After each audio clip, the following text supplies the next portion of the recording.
Hi, I'm sports editor Tim Nichols. Welcome to another Juneau Empire Sportscast, a big weekend of action involving the Juneau Douglas High School Crimson Bears, and we're going to start with swimming and diving, where the Crimson Bears hosted Southeast competition on Friday and Saturday at the Augustus Brown Swimming Pool.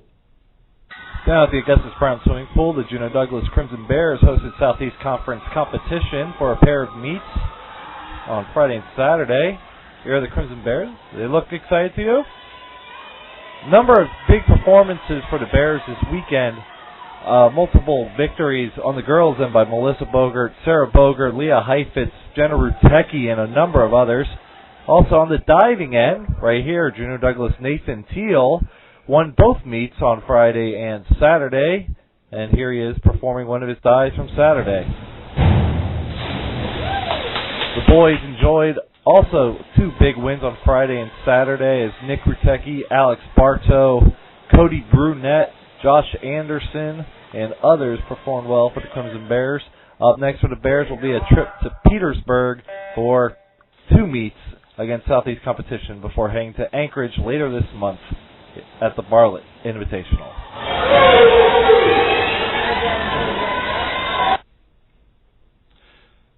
Juneau Douglas swimming diving team really had no trouble with the competition in the team score category, winning comfortably both nights.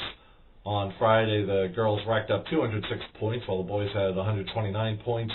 On Saturday, the girls amassed 193, while the boys had 136 points, all first-place totals. Up next for John Ray's crew will be a trip to Petersburg in 2 weeks for more Southeast Conference competition. On to football now, where Silver Mackey's game-saving tackle, stopping Wasilla's Chris Crane's two-point conversion attempt late in the fourth quarter, preserves the Bears' 13-12 victory at Wasilla. Juneau Douglas moves to 5-0 overall, 4-0 in the Rail Belt, seal a playoff position, and will play for a Rail Belt Conference title next week when they host Colony at home. The big player for Juneau Douglas offensively proved to be quarterback Ryan Bubba Larson. Larson, 7 for 9, 201 yards, a pair of TD tosses to Alex Fagerstrom in the third quarter to give Juneau the lead. On the ground, Silver Mackey kept his strong running, getting 91 yards on the ground. Defensively, the Juneau Douglas defense limited Wasilla to just 52 yards on the ground. Up next for Juneau Douglas will be a date with Colony. That'll be a Friday game, 8 o'clock kickoff at the Derek Kennedy Memorial Field. Moving on to cross country now at the Palmer Invitational, the Juneau Douglas Crimson Bears finished second overall, 6 points behind first place West Anchorage. And this is despite some weird circumstances. At the rainy and muddy track over at the Palmer Trails, Leah Francis, the sophomore defending state champion for the Crimson Bears, lost her shoe, ended up finishing 13th overall. It did not faze the Bears as Katie Kralik and Kirsten Jorgensen picked up the slack. Katie Kralik 4th overall in 20 minutes, 7.17 seconds. Jorgensen, 20 minutes, 12.68 seconds to pace the Bears. Annika Ord finished in 26th place, while Lee Miller finished 30th for the Crimson Bears girls. The boys team over in Palmer finished 9th overall in the team competition. Kodiak ran away with the title with about 60 points. Hunter Brown led the Bears with a 19th place finish. He was the highest Bear, completing the 5K in 18 minutes, 11.53 seconds. The two Juneau Douglas freshmen, another good showing for them. Zach Bursell in 36th, Sage Thibodeau in 37th.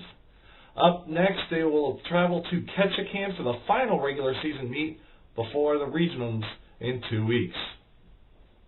In volleyball, Juneau Douglas traveled to Ketchikan and came back with 1 win and 1 loss, splitting with the Lady Kings. Juneau Douglas lost on Friday 28-26, 26-24, and 25-15, but rebounded Saturday to win 25-20, 25-21, and 25-14. On Saturday, Courtney Wagner paced the Bears with 6 aces, Rachel Payton and Kristen Pratt with 1 ace each, and Krista Burrell, making her debut on the varsity, had 1 kill to help out the Bears.